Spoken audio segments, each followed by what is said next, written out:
Man ir tāds viens kadrs. Mēs uzfilmējam tādu pārāk garu, bet fantastisku kadru. Viņu nevarēja ielikt filmā iekšā, viņš ir 2 minūtes un vēl mazliet. Un tad es uztaisīju atsevišķu filmu, kas saucās īsfilma par dzīvi. Tajā filmā tur stāv futbolisti un skatās, tas bija kā reāli tiešām dokumentāls kadrs. Bet kāpēc viņi tik smuki nostājās? Bet tad tu arī neko neiedz no futbola, tāpat kā es. Jā, šis ir tā kā klusais disko. Jā. Un 2 minūtes, ja? Jā. Noskatieties un pēc tam skatīsimies, kas notiek ar mums tālāk.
Tas bija iestudējums.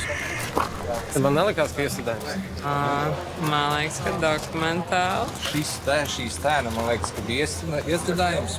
Kāpēc tā šķiet? Tāpēc, ka paši spēlētāji bija uzspēlēti pārāk. Cilvēki netēlā, bet tiešām izjūt šīs emocijas. Laikam tā likās. Tā īsti likās. Mēs tieši iepriekš runājām par šo, ka kino mākslā tiek izmantoti dažādi mākslas paņēmieni. Jā, ka tu... Tieši šeit bija netērējot budžetu īstam futbolam. Parādīt uzvaru, zaudējumu, tikai rādot vienu aspektu. Tas ir tikai... Kā tu par sprādzienu teici? Jā, neparādot pašu sprādzienu, radot iespēju, ka bija sprādziens. Bija sprādziens?